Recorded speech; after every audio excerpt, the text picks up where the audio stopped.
성도 여러분들의 기도와 또 여러가지 물심 양면을 도와주신 덕분에 지난 주일날 밤 비행기로 타이페이에 들어갔다가 어제 저녁에 나왔습니다. 저를 포함해서 12명이 이번 비전 트립에 참여했습니다. 가서 했던 중요 사역들은 다음 주에 이제 영상으로 다 보고를 갖겠습니다만은 мя오리 지역에 있는 우리 교회가 후원하고 있는 그 라벤더 농장 같은 오렌지도 있고 이렇게 농장이 있었습니다. 거기 가서 우리가 같이 사역을 했고, 그 다음에 мя오리 지역의 유치원에 가서 유치원 아이들 또 사역을 했습니다. 말이 전혀 통하지 않는데 우리말로 하는데도 아이들이 잘 따라합니다. 그러니까 이 사랑만 가지고 가면은 언어는 문제가 안 되겠더라고요. 그러니까 애들은 저말 하는데 우린 이 말하고 그래도 그냥 재밌게 즐겁게. 그래서 유치원 원장님이 끝나고 너무 고맙다고, 내년에도 여기 오면 꼭 저 유치원 좀 방문해 달라고 이런 부탁을 받았고, 그 다음에 또 근처 어떤 교회 전도사님이 오셔가지고 내년에 오게 되면은 자기 교회 청년들하고 같이 좀 연합해서 사역을 했으면 좋겠다, 그런 청을 저희들이 했습니다. 우리 청년들이 사역을 잘하는 게 단시간에 소문이 나가면서 벌써 요청이 мя오리에서만 2군데 들어왔습니다. 그리고 그 다음에 기룽으로 넘어갔는데, 이 기룽은 우리 교회가 이제 지교회를 세우려고 하는 그 지역입니다. 영농교회라는 교회하고 그 다음에 이 간지리, 그 중국 발음을 이렇게 잘 모르겠습니다. 저는 간지리까지만 알겠는데, 간지리라는 이 교회, 두 교회 가서 페인트 작업을 했습니다.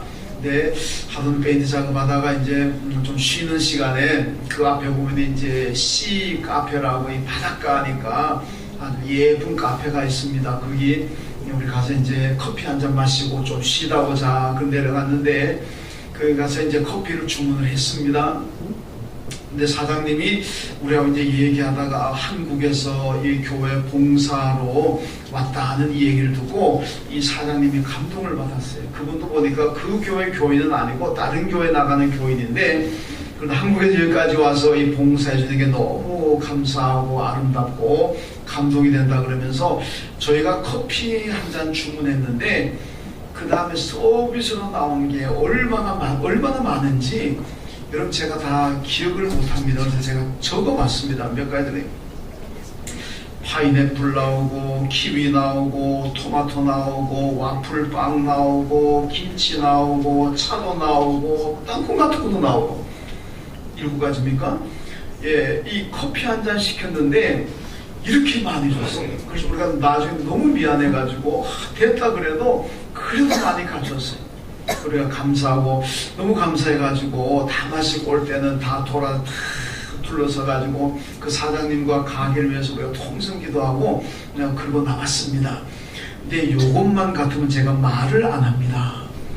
예, 그 다음날 됐는데 제가 이제 하다가 멀리 가서 점심 먹느니 차라리 저 카페 가서 파스타 먹어서 참 좋겠다, 누가 그런 얘기를 했습니다. 그래서 근데 또 한 분이 또 있다가 우리 아니 저가 얼마나 비싼데 우리가 여기 봉사로 왔다가 저 카페 가서 점심 먹으면 돈이 너무 비싸가지고 안 된다고 꿈 깨라고 다 꿈을 깼습니다.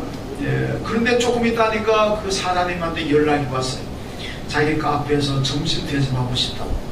우리 한 20명 되는데 얼마든지 오라. 그래가지고 한 20명도 넘어 보이는 그 타이베이 한국교회 청년들하고 같이 했으니까 인원이 좀 많습니다. 그래 갔는데 점심을 해물 파스타를 쫙 넣어가지고 우리가 참 감사하면서 또 점심을 대접을 받았습니다. 여기가 또 끝이 아닙니다. 그 사장님이 자기가 기둥 시내에 건물 하나 가지고 있는데 거기 게스트하우스가 있대요. 그래서 내년에 오게 되면 다른 데 가지 말고 호텔 가지 말고 자기 게스트하우스 사용하라고 그러면서 예, 우리 김혜민 권사님 같이 가는데 앞에서 혼자 독서하네. 그날 오전에 끝나고 가시고 우리 오후부터 있었던 일입니다.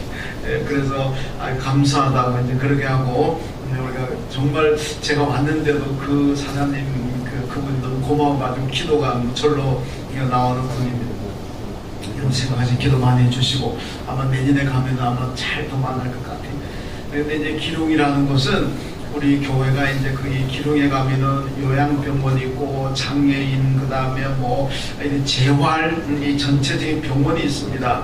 그 병원에 우리가 이제 지교회를 세우려고 그러는데 이 원장님 나오셔가지고 우리 일행을 직접 다 안내하면서 병원을 다 보여줬습니다. 그리고 만약에 예안교회가 여기다가 지교회를 설립한다면 여기서 예배 드립니다. 그러면서 예배 드릴 수 있는 공간까지 다 보여주면서 이 주일날 여기서 예배를 드려야 될 것 같은데 이 예배 인도할 사람이 없습니다. 그래서 예안교회에서 사역자를 파송해주면 여기서 주일날 예배드리고 예안교회 간판을 걸고 예배실을 이용할 수가 있습니다. 그러면서 꼭 좀 협력해 주십시오. 그런 부탁을 받았습니다.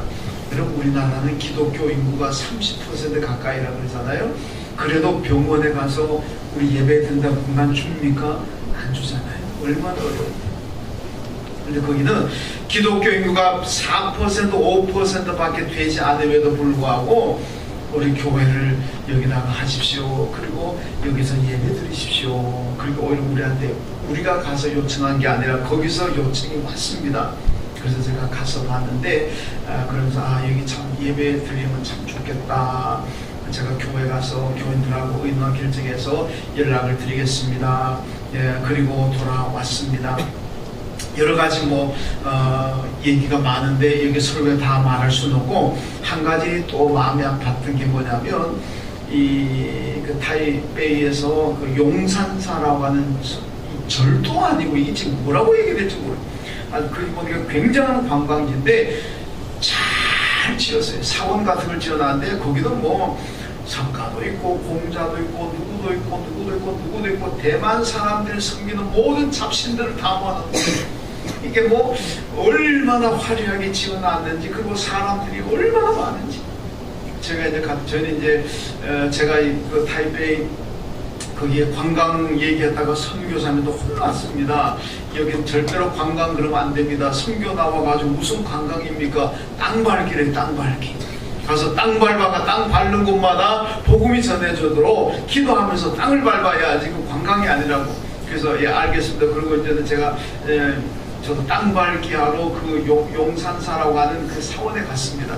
우리 청년들하고 같이 쭉 갔는데 야 가서 보니까 사람들이 엄청나게 많이 왔는데 얼마나 정성을 들인지 몰라요. 돈 갖다 바치고 빌고 그리고 뭐 우리로 말하면 찬양이 되겠죠. 노래를 하는데 뭔 뜻인지는 모르지만은 노래하는데 제가 그걸 보고 뭘 느꼈느냐 이렇게 하루에 3번씩 와가지고 공을 들이고 뭔가 노래를 하긴 하는데 그들의 얼굴에 기쁨이라는 전부 좀 나쁘게 좀 심하게 표현하면 전부 죽을 상이에요. 죽을 상. 온 세상에 염려 거진 다 짊어지고 있는 사람처럼 그렇게 하나같이 전부 다 얼굴이 어둡고 괴로워 보이고 힘들어 보이고 그래서 제가 속으로 이렇게 기쁨도 없고 이렇게 평안도 없는데 뭐 때문에 와서 이러는가 참 안 됐다 그렇게 생각을 하고 땅 밟으면서 기도했습니다. 그러고 난 다음에 기룡에 가가지고 기룡 같은 그 영로교회 목사님이 자기 교회에 환자가 있는데 한번 신방을 좀 해주십시오. 가서 기도 좀 해주시고 그래서 우리 청년들하고 같이 한 5가정을 가서 이제 신방 가서 기도했는데 처음으로 갔던 집이 보니까 암 환자인데 아마 참 암이 아마 좀 심하게 많이 진행이 됐어요. 그래서 거동도 못하고 다 누워있는 분인데 그래서 우리가 찬양하고 이제 기도하고 그러고 왔습니다. 왔는데 우리 청년 중에 하나가 저 뒤에 있는데 우리 김수라라고 지난주 우리가 등록을 했습니다. 그리고 우리 같이 갔는데 아마 이 김수라가 생각하기를 암이 걸렸고 이제 어떻게 보면 죽을 날만 기다리고 있는 이런 분이니까 아마 얼굴에는 수심도 가득하고 기쁨도 없고 그냥 힘들어하고 괴로워하고 뭐 그런 표정을 이제 생각을 한 거예요. 근데 가서 딱 봤는데 웬걸 언제 죽을지도 모르는 암 환자인데 그 얼굴이 너무 평안하고 너무 기쁘고 계속 감사를 쎄쎄 그러죠. 감사합니다. 감사합니다. 이 모습을 보고 우리 수라가 충격을 받았대요. 아니 어떻게 죽을 날이 임박한 사람이 저렇게 감사하고 저렇게 기뻐할 수 있을까? 그날 저녁에 이제 평가할 때 그 얘기를 하더라고요. 그래서 제가 그랬죠. 기독교는 생명의 종교다. 구원의 종교고, 우리가 구원받았다면 여기서도 하나님 은혜 가운데 살고 이 세상 떠나게 되면 천국 가서 영원히 사니까 뭘 걱정하고 뭘 두려워할 거냐. 이래도 감사하고 저래도 감사하고, 이게 기독교다, 이게 기독교 신앙이다. 그렇게 하면서 얘기를 나누기도 했습니다. 여러분, 이 대만에는 신이 참 많습니다. 왜 신이 그렇게 잡신이 그렇게 많은지. 그래서 제가 보면 이 대만 선교가 이게 필요하구나. 여기 와서 정말로 하나님만이 참 신이시고 예수만이 우리의 유일한 그리스도가 되신다는 것을 이 사람들에게 정말 전해가지고, 저 죽을 상하고 있는 저렇게 세상 근심정전 다 짊어지고 있는 사람 같은 기쁨도 없이 그냥 멍멍하는 저 사람들에게 기쁨을 찾아주고 생명을 찾아주고 저 사람들에게 정말 행복과 평안을 찾아주는 그런 것들을 우리가 해야 될 사명이구나, 그렇게 생각하고 돌아왔습니다.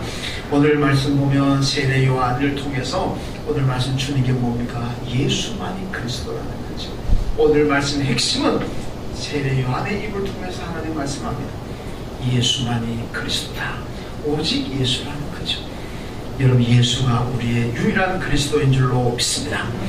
여러분, 세례 요한을 보세요. 사는 게 광야에 살아갑니다. 낙타 옷을 입었습니다. 메뚜기와 석정을 먹었습니다. 모든 걸 참 특이합니다. 아주 비범한 모습을 보여주고 있습니다. 그뿐만 아니라 그의 메시지는요, 도끼로 나무를 찍는 것과 같이 날카롭고 예리했습니다. 그 당시에 부정과 부패가 난무했는 시대입니다. 온갖 권력에 아첨해가지고 자기들의 이익과 자기들의 욕심을 채우는 이런 탐욕이 가득한 시대가 바로 세례 요한의 시대였습니다. 여러분, 그런데 그리고 세리들은 자꾸 많이 착복했습니다. 여러분, 이런 상황에서요, 백성들의 마음은 어떻겠습니까? 전 나쁜 놈들, 누가 나와서 저는 한번 욕이라도 한번 해줬으면 좋겠다. 누가 나와가지고 저놈들 이 나쁜 놈들이라고 욕을 해줬으면 좋겠는데 누가 해줄까? 이런 상황에서 세례 요한이 등장했습니다. 그리고 세례 요한이 그들을 비판합니다. 회개하라. 눈물 콧물 찢는다고 회개가 아니라 여러분들 회개의 열매를 맺어라. 회개는 열매가 있어야 그게 참 회개라는 겁니다. 여러분, 회개는 열매가 있어야 회개입니다. 회개합당한 열매를 맺어라, 그러지 않습니까? 여러분, 내가 도둑질하는 것을 회개했다면 그 다음 도둑질을 안 해야 이게 열매잖아요. 내가 주일 예배 안 들어가지고 하나님 앞에 회개했다면 그 다음에 주일 예배 잘 들어야 이게 회개입니다. 그런데 도둑질하는 거 잘못했다고 눈물 콧물 흘리면서 회개하고 난 다음에 여전히 도둑질한다면 그건 회개가 아닙니다. 주일 예배 못 들어가서 하나님 잘못했습니다, 죄를 지었습니다, 용서해준 눈물 콧물 흘리면서 회개 기도하고 난 다음에 그 다음에 여전히 주일 예배 잘 안 드린다면 그건 회개가 아니라는 겁니다. 회개를 했다면 주일 예배 잘 드리는 게 이게 회개라는 겁니다. 그래서 회개에 합당한 열매를 맺어라. 그러면 세례 요한이 비판합니다. 세리들에게는 부과된 세금만 받고도 거두지 말아라. 군인들에게는 강탈하지 말고 받는 월급으로 족한 줄로 알고 살아라 그랬습니다. 여러분, 세리와 군인들은 뜨끔뜨끔했지만은 그 말을 듣는 백성들은 얼마나 기분이 좋겠습니까? 아이고, 내가 하고 싶었던 말인데 난 참아 못하고 세례 요한이 대신해 주니까 얼마나 마음이 기쁨이고 속이 시원하겠습니까? 여러분, 그러니까 세례 요한의 인기는 하늘을 찌를 듯합니다. 많은 사람들이 세례 요한의 그 시원시원하게 비판하는 그 말을 듣고 싶어서 세례 요한을 찾아왔고, 또 어떤 사람들은 저 세례 요한이야말로 메시아구나, 그리스도구나, 이렇게 믿는 사람들도 많이 생겨났습니다. 그런데 인기가 절정을 향해서 올라가다가 어느 날 예수님이 등장했습니다. 예수님이 등장하니까 많은 사람들이 예수님께 몰려가는 상황이 생겼습니다. 여러분, 오늘 본문에 보면요, 이 유대인들이 바리새인과 이 제사장과 레위인들이 요한에게 와가지고 묻습니다. 네가 그리스도냐? 당신이 그리스도입니까? 그런데 세례 요한이 뭐라 그럽니까? 나는 그리스도가 아닙니다. 그럼 당신은 누굽니까? 그리스도가 아니라면 누굽니까? 나는 옛날 이사야가 예언했던 것처럼 나는 그리스도 앞에 와가지고 그의 길을 평탄하게 하는 선지자일 뿐입니다. 나는 광야에서 그리스도를 외치는 자의 소리이지 나는 그리스도가 아닙니다. 그리스도는 내 뒤에 오십니다. 나는 그리스도가 아닙니다. 오늘 본문의 이 말씀 통해서 세례 요한의 믿음을 볼 수가 있는데, 여러분 세례 요한의 믿음이 어떤 믿음일까? 세례 요한은 오직 예수님만 나타내는 믿음을 가졌습니다. 여러분 사람들은 세례 요한이 메시아인 줄 알고 많이 따라왔지만은 세례 요한은 나는 아닙니다 그렇게 말하잖아요. 오늘 예수님이 나오심을 보면서 세례 요한이 뭐라 그럽니까? 저분이 바로 세상 죄를 지고 하는 하나님의 어린 양입니다. 메시아입니다. 나는 허리를 굽혀서 저분의 신발끈을 풀기도 감당할 수가 없을 만큼 나는 부족한 사람입니다. 그리고 고백합니다. 세례 요한에게 왔던 사람들이 예수에게로 몰려갑니다. 심지어는 세례 요한의 제자였던 자들 중에서도 예수님께로 가는 사람이 있었습니다. 여러분 우리 같으면 어떻게 했습니까? 이 배신자, 언제는 세례 요한 선생님을 좋다고 그렇게 따라다니더니 제자가 되었다고 자랑하더니 예수가 나타나니까 세례 요한을 버리고 예수께로 가는 저 배신자, 나쁜 놈, 이렇게 될 수도 있지 않겠습니까? 제자들 가운데 세례 요한에 와가지고 선생님 저 자를 좀 나쁜 놈이라고 얘기라도 한마디 해주세요. 잘 먹고 잘 자라라고 한번 얘기라도 해야 되지 않습니까? 세례 요한이 뭐라 그럽니까? 아니다. 그래서 예수님을 가리켜서 저분은 하나님의 아들로서 흥해야 되고 나는 쇠하여 된다. 내게 오지 말고 저 예수께로 가야 된다. 다 예수께로 가라 그랬습니다. 이게 바로 뭡니까? 예수님만 나타내는 신앙, 예수만 보이는 신앙 아니겠습니까? 여러분 초대교회 제자들과 성도들을 보세요. 그들이 얼마나 능력이 있었습니까? 히브리서 11장에 보면은요, 이 신앙의 위인들을 가리켜서 세상이 감당하지 못하는 사람들이라 그렇게 얘기합니다. 여러분 그들이 무슨 무술 유단자라서 그렇습니까? 총을 잘 쏘고 칼싸움을 잘하고 조폭두목처럼 싸움을 잘해서 세상에 감당하지 못했겠습니까? 그런 게 아닙니다. 뭐냐? 그들은 죽음도 두려워하지 않습니다. 어떤 고난나가 밖에도 두려워하지 않고 오직 예수만 전합니다. 그들에게는 오직 예수밖에 없습니다. 그러니까 오직 예수라는 믿음 가지고 나가니까 세상이 감당하지 못하다는 아니겠습니까? 여러분 오늘날은 한국에 교회도 많습니다. 교인들도 많습니다. 그런데 여러분 예수가 보이지 않습니다. 예수는 잘 안 보이고 예수 믿는 사람들 가운데도 사탄이 보이고 물질이 보이고 세상에 온갖 잡다한 것들이 보이는 경우가 얼마나 많습니까? 예수는 그저 여러 가지 중에 그저 하나로 보인다. 교회는 많고 예수 믿는 사람은 많은데 별로 능력은 그렇게 없다는 겁니다. 어느 분이 일반 단체 여행을 갔다 와서 얘기하는 걸 들었습니다. 여행을 가서 보니까 같이 간 일행 중에서 보니까 어느 교회에서 왔는데 어느 교회 교인이 몇 사람이 왔다는 거예요. 어느 교회라고 얘기는 안 하겠습니다. 저도 어느 교회 얘기는 들었는데 여러분 얘기하면 대충 알 것 같아서 수원은 아닙니다. 집사님 그러고 아이고 우리 구역장님 그까지 참 얼마나 좋습니까? 근데 간 데마다 술 사놓고 술 부어 따로 마시면서 집사님 드세요. 아이고 구역장님 한잔 하세요. 이게 뭐 하는 겁니까? 차라리 집사님, 구역장님 얘기를 하지 마시고 차라리 세상말로 사장님 그러고 사모님 그러고 사장님 드세요, 사모님 드세요. 그냥 그러고 말지. 왜 거기 간 데마다 술 갖다 놓고 와인 갖다 놓고 포도 갖다 놓고 집사님 드세요, 구역장님 드세요. 여러분 그런 얼굴에서 무슨 예수가 보입니까? 술밖에 안 보이지 않습니까? 여러분 순교자들의 공통점은요, 그들의 얼굴에서 그들의 삶에서 그들의 믿음 가운데서 오직 예수만 보였다는 겁니다. 예수만 보이니까 그들이 능력 있는 사람이 되었다는 겁니다. 여러분 예수만 보일 때 능력이 생기는 줄로 믿습니다. 여러분 순교단 한 단기 보통 사람 할 수 있는 겁니까? 절대로 못합니다. 순교한다는 게 얼마나 큰 믿음입니까? 얼마나 큰 능력입니까? 그런데요, 오직 예수만 보이는 그 믿음을 가지니까 순교를 할 만큼 능력 있는 신앙이 되었다는 거 아니겠습니까?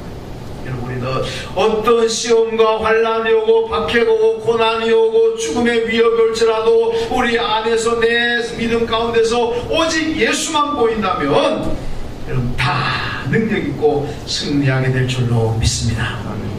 다음으로 세례 요한은 타협하지 않는 신앙을 가졌습니다. 여러분, 오늘 말씀 보면 헤롯이 나옵니다만은 이 헤롯은 참 많습니다. 우리 성경에 헤롯 그러니까 다 똑같은 사람인 것 같지만은 대헤롯이라는 사람이고 그 아들들 가운데 헤롯 안티파스도 있고 헤롯 아킬라스도 있고 뭐 헤롯 빌립도 있고 뭐 그렇게 쭉쭉 내려갑니다. 그 가운데 오늘 세례 요한의 목을 잘랐던 이 헤롯은 헤롯 안티파스라는 사람인데 이놈이 참 나쁜 놈입니다.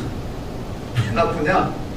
자기 동생의 아내를 빼앗아가지고 자기 아내로 삼았습니다. 이런 폐륜적인 놈이 어디 있습니까? 그리고 처음에 결혼했던 나바티안 왕의 딸인 아레다라는 이 부인하고는 이혼을 하고 말았습니다. 이 나바티안 왕국은 지금 요르단 가면 페트라라가 있습니다. 인디아나 존스라는 영화 촬영지로 유명하죠. 이 왕국을 건설했던 사람이 나바티안족인데 그 왕국의 아레다, 그 왕의 딸이 아레다인데 이혼을 해버렸습니다. 그러니까 이 왕이 얼마나 괘씸하겠습니까? 자기 딸을 시집 보냈는데 동생 아내하고 결혼하느라고 자기 딸 이혼해가 돌려보내니까 이 왕이 나바티안 왕이 굉장히 열받아가지고 군대를 동원해가지고 헤롯을 치려고 그럽니다. 그러니까 로마 제국이 지원군을 보내가지고 막아줬습니다. 그러니까 로마 제국의 지원에 없었더라면 이 헤롯 왕은 멸망했을지도 모르죠. 자, 그런데 이 나쁜 사람, 이 사람들이 알잖아요. 동생의 아내를 빼앗아가 자기 아내를 삼았다. 이 나쁜 놈도 아는데 근데 누구도 말을 못합니다. 왜? 권력을 가진 사람이니까 그보다 나서 말을 못합니다. 이때 등장해가지고 당신 나쁜 놈이라고 그렇게 말했던 사람이 바로 세례 요한입니다. 그러니까 세례 요한이 어떻게 당신이 인간인데 동생의 아내를 빼앗아가지고 내 아내를 삼을 수가 있느냐. 당신 정말 나쁜 놈이라고. 그러니까 헤롯이 열받아가지고 세례 요한을 감옥에 가둬버렸습니다. 세례 요한을 죽이고는 싶은데 사람들이 세례 요한을 그리스도로 아는 사람도 있고 훌륭한 사람들 알고 세례 요한을 너무나 존경하고 많은 사람이 세례 요한을 따르니까 죽이고 싶지만 죽이지를 못합니다. 그런 상황에서 헤롯이 생일날이 되었는데 자기 동생의 아내가 낳은 딸 살로메라고 하는 이 어린 딸이 이제 의붓 아버지지만 아버지 생일날 그냥 춤을 덩실 하던 춥니다. 그러니까 보니까 안티파스가 너무 기분이 좋아가지고 불러가지고 얘야 내가 네 소원 들어줄게. 뭐든지 얘기하라. 내가 나라의 절반이라도 줄게. 뭐 그렇게 얘기했지 않겠습니까? 그러니까 이 살로메라는 딸이 헤로디아의 딸의 그 엄마한테 가가지고 엄마 소원을 뭘 빌까요? 이거 엄마가 시키잖아요. 세례 요한의 목을 달라드리라. 그래서 세례 요한은 어린 소원의 축바람에 목이 날라버렸습니다. 목이 날라갔습니다. 여러분 이 상황을 보면요, 세례 요한 그 유대 요세푸스라는 유대 역사가가 있는데 이 역사가 유대 역사를 보게 되면 이때 얘기가 하나 언급이 되고 있어요. 헤롯 안티파스가 세례 요한을 불러가지고 타협을 했다는 거예요. 절충을 해. 야, 내가 너 풀어줄게. 내가 너 살려줄게. 그 대신 앞으로 날 비난하지 말아라. 날 욕하지 말아라. 그렇게 그 세례 요한이 알겠습니다. 그래, 이제 너 욕 안 할게. 그랬다면 세례 요한이 목 날아가지 않습니다. 살아날 수도 있습니다. 그런데 세례 요한이 이런 치하에 거절했다는 거죠. 이 나쁜 놈인데 내가 나쁜 놈 보고 나쁘다 그러는데 뭘 잘못해? 타협하자 하고 들어온 헤롯의 제안을 세례 요한이 단칸에 잘라버렸습니다. 그러니까 이 어린 소녀의 출발한 그의 목이 날아갔다. 뭐 재밌게 표현한 거고 순교 당했다 그 얘기 아니겠습니까? 여러분 기독교의 특성은 타협하지 않는 종교입니다. 타협하지 않기 때문에 기독교가 들어가고 복음이 들어가는 곳마다 이게 무슨 일이 나겠습니까? 순교라는 게 나옵니다. 여러분, 세상에 종교가 얼마나 많이 있습니까? 그 종교의 역사를 보게 되면요, 여러분, 순교라는 그렇게 많지는 않습니다. 기독교 역사에만 순교자가 어마어마하게 많습니다.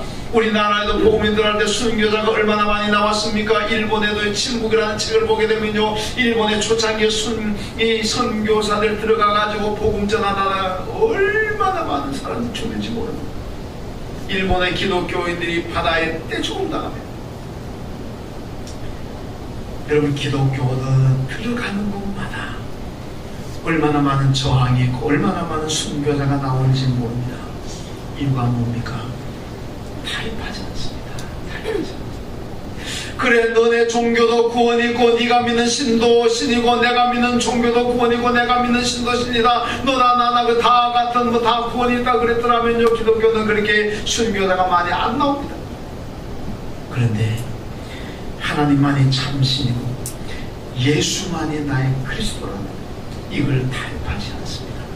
내가 죽을지언정 예수만이 나의 구주다, 이 믿음이 있다 보니까 이런 순교자가 많이 나왔다는 겁니다.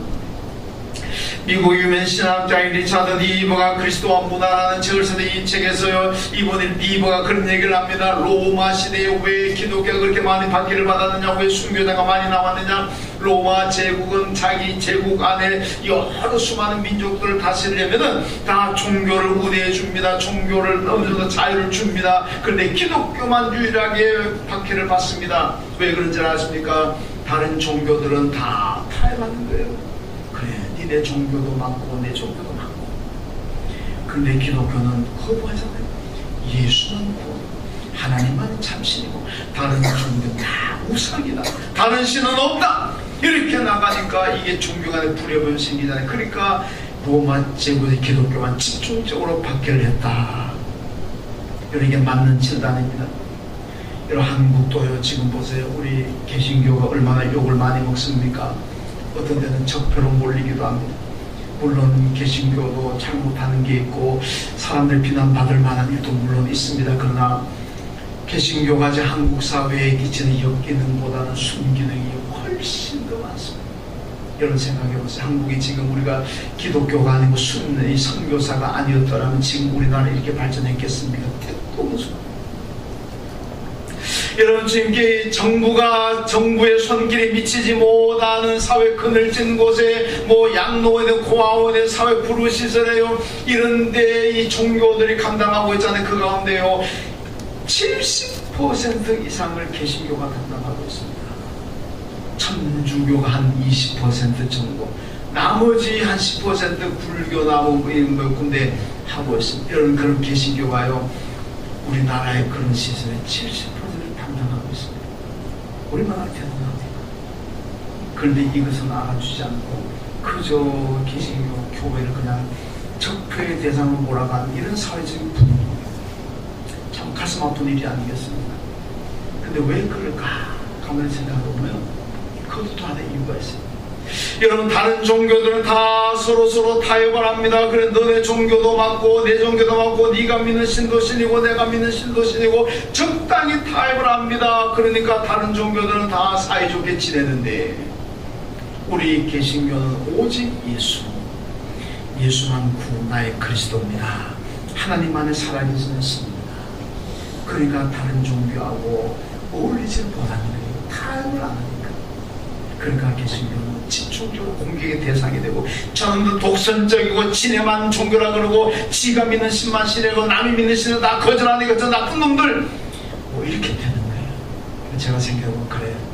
이것 때문에 욕을 먹어야 된다. 얼마든지 욕을 먹어야 된다.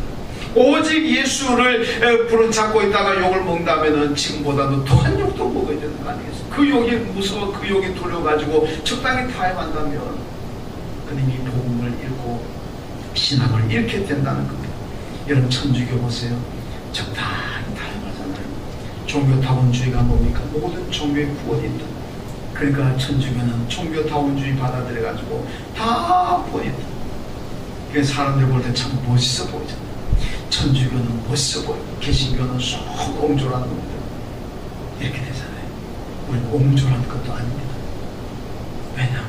오직 예수, 진리니까. 오직 예수가 구원이고 생명이니까. 끝까지 그런 용보고도 뭔 상관이 있습니까? 이런 순교자들도요, 당신의 종교에도 구원이 있다고 했다면 순교라는 것은 없었을 겁니다. 왜 순교자가 나옵니까? 오직 예수를 믿어만 구원받습니다. 예수 믿지 않고는 천국에 못 갑니다. 하나님만이 살아계시는 참신이십니다. 다른 신은 없습니다. 이거를 부르시고 여기에 생명을 거니까 여러분 순교 당하는 거 아니겠습니까? 그것이 순교의 원입니다. 여러분 요즘 미래 기독교를 많이 얘기합니다. 앞으로는 한국교회가 어떻게 할까? 많은 사람들이 걱정을 합니다. 한국교회의 인구 절벽 시대를 맞아가지고 교회도 점점 감소할 것이고 문 닫는 교회도 많이 유럽이 보여주는 것처럼 한국교회도 그렇게 따라갈 거다. 그렇게 종교 미래학자들 다 누구나 그렇게 얘기를 합니다. 제가 봐도 맞는 것 같아요. 왜냐? 인구가 엄청 줄어듭니다. 교회에 대한 반감은 커갑니다. 그러니까 교회가 자꾸 축소되는 거죠. 그런데요, 중요한 거 있습니다. 아무리 인구 절벽 시대 맞아가지고 교회가 소멸되고 교회가 문을 닫는 교회가 많이 나오더라도 그런 상황에서도 성장하는 교회가 있습니다. 어떤 교회인지 아십니까? 오직 예수. 오직 예수 부르짖는 교회는 성장한다는 거예요. 여러분 지금은 세상하고 적당하게 타협하고 신앙생활도 적당하게 타협하고 우선은 좋아 보이고 우선은 사람들이 많이 모이는 것 같지만 거기는 생명이 없습니다. 능력이 없습니다.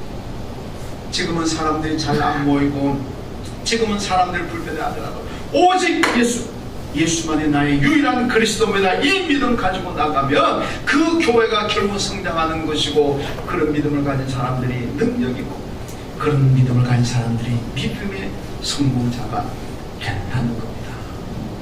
그러니까 우리가 가져야 될 믿음이 뭡니까? 오직 예수예요. 여러분 세상하고 타협하려고 그러지 마세요. 타협하면은 우선은 내 믿음이 편할지 모르지만 그건 내 영을 죽이는 거고 내 믿음이 소멸되는 거예요. 힘들어도 오직 예수. 이거 자꾸 오직 성경. 힘들어도 오직 예수, 오직 성경 잡고 나가면 그 믿음의 능력이 있고 그 믿음의 생명이 있고 그 믿음의 성공이 있을 줄로 믿습니다. 여러분 성도들 여러분 힘들고 불편하다고 타협하지 마세요. 그러면요 오늘 한순간에 우리는 무기력한 신앙인이 될 수밖에 없습니다. 여러분 세례 요한처럼 타협하지 말고 오직 예수. 세례들에서 사람들의 자기를 다 떠나가고 맞다 가라.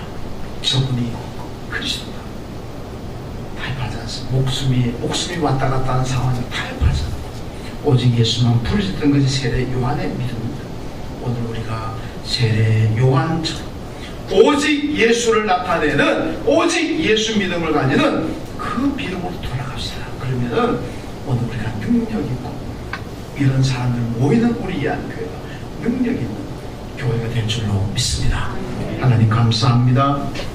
오늘 세례 요한이 오직 예수 이 믿음 가지고 감으로 인해서 그를 통해서 하는 역사가 나타나고 탐대하고 능력 있는 믿음의 사람 순교할 만큼 시험과 환난과 세상을 이겼던 요한의 믿음을 봅니다. 주님 우리가 이 믿음 배우게 하시고 본받게 하시고 우리 교회가 오직 예수 우리 교인들의 믿음이 오직 예수 그래서 예수로 말미암아 승리하는 저희가 되게 하여 주옵소서. 예수님의 이름으로 기도하옵나이다. 아멘.